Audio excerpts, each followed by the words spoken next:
Hello everyone, I am Dr. K. Joy Monica, Consultant Neurologist, Renova Hospital, Langar House branch. So ఈరోజు మనము epilepsy గురించి తెలుసుకుందామండి. Epilepsy అనగా మనం వాడుక భాషలో మనం ఫిట్స్ లేదా మూర్ఛ వ్యాధి అంటాం. ఎవరిలో చూస్తామో ఈ ఎపిలెప్సీ అనేది మనకి పుట్టిన పిల్లల దగ్గర నుంచి పెద్దవాళ్ళ వరకు ఏ ఏజ్ గ్రూప్లో వాళ్ళైనా ఎపిలెప్సీ బారిన పడే అవకాశం ఉంది. సో ఇప్పుడు దీనికి గల కారణాలు అంటే ఏజ్ గ్రూప్ని బట్టి కారణాలు ఉంటాయి. ఇప్పుడు మనం చిన్నపిల్లల్లో చూస్తే మన మెదడుకి రక్త సరఫరా అందకుండా దాన్ని పెరినీటల్ ఆస్ఫిక్సియా లేదా హైపాక్సియా బారిన పడితే ఫిట్స్ వచ్చే అవకాశం ఉంటుంది. దీంతోపాటు మనకి మెదడులో ఏదైనా ఇన్ఫెక్షన్ ఉన్నా లేదా మెదడులో ఏదైనా హెమరేజ్ జరిగినా, మెదడుకి ఏదైనా దెబ్బ తాకినా లేదా మెటబాలిక్ డీరేంజ్మెంట్స్ అంటాము, హైపోగ్లైసిమియా, ఇలా ఏది ఉన్నా కానీ మనకి ఫిట్స్ వచ్చే అవకాశం ఉంది. అండ్ చిన్నపిల్లల్లో ఫీవర్తో పాటు కూడా ఫిట్స్ వచ్చే అవకాశం ఉంది. ఇవి కాకుండా జన్యుపరమైన ఫిట్స్ కూడా చిన్నపిల్లల్లో చాలామంది బారిన పడే అవకాశం ఉంది. ఇందులో మనం మోస్ట్ కామన్గా చైల్డ్హుడ్ యాబ్సెన్స్ ఎపిలెప్సీ అని లేదా బినైన్ ఎపిలెప్సీ ఆఫ్ సెంట్రోటెంపోరల్ స్పైక్స్, ఇలా చాలా రకాలు అండ్ చాలా సిండ్రోమ్స్ కూడా ఉంటాయి.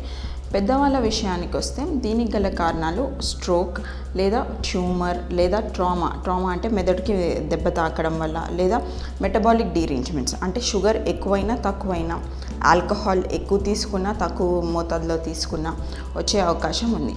ఇవి కాకుండా మనకి మెదడులో ఏదైనా ఇన్ఫెక్షన్ ఉన్నా కానీ ఫిట్స్ వచ్చే అవకాశం ఉంది. ఇప్పుడు ఈ ఫిట్స్ని ఎలా నిర్ధారణ చేస్తాము అంటే ఈ ఫిట్స్కి సంబంధించి మనకి మెదడుకి ఒక గ్రాఫ్ ఉంటుందండి, అది ఎలక్ట్రోఎన్కెఫ్లోగ్రామ్ ఈజీ అంటాము. ఈ ఈజీ తీస్తాము. దీని తర్వాత ఇది కాకుండా మనకి సిటీ కానీ ఎంఆర్ఐ ఇమేజింగ్ బ్రెయిన్ కూడా చేస్తాము. ఇప్పుడు ఫిట్స్ వచ్చినప్పుడు చేయాల్సిన జాగ్రత్తలు ఏంటి, తీసుకోవాల్సినవి ఏంటి, చేయకూడనివి ఏంటి చూద్దాం.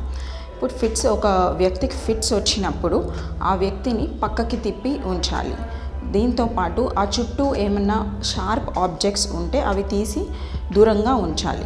ఇప్పుడు ఫర్ ఎగ్జాంపుల్ ఒక పర్సన్కి స్పెక్స్ ఉన్న పర్సన్ కింద పడిపోయినప్పుడు స్పెక్స్ పగిలి ఆ గ్లాస్ పీసెస్ కళ్ళల్లోకి వెళ్ళడం ఇలాంటివి కూడా జరుగుతాయి. సో అలాంటి షార్ప్ ఆబ్జెక్ట్స్ దూరపరచాలి అండ్ హెడ్ని సపోర్ట్ చేయాల్సిన అవకాశం ఉంటుంది. And call the ambulance or call the doctor.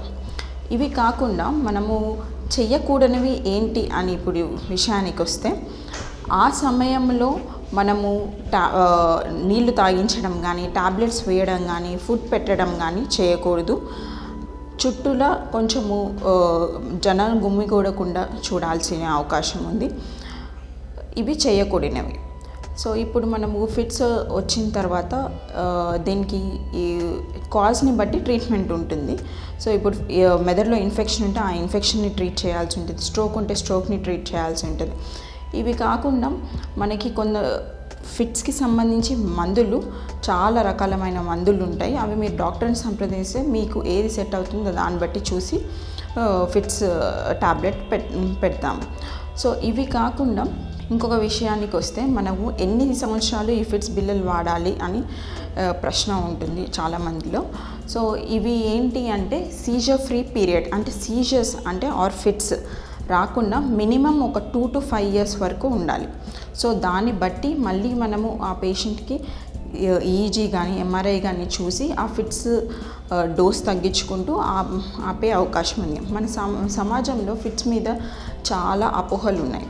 Fits ఉన్నవాళ్ళు they can lead a normal life, మనలాగానే అంత నార్మల్ లైఫ్ లీడ్ చేయొచ్చు, వాళ్ళు కూడా పెళ్లి చేసుకోవచ్చు, they also can start a family.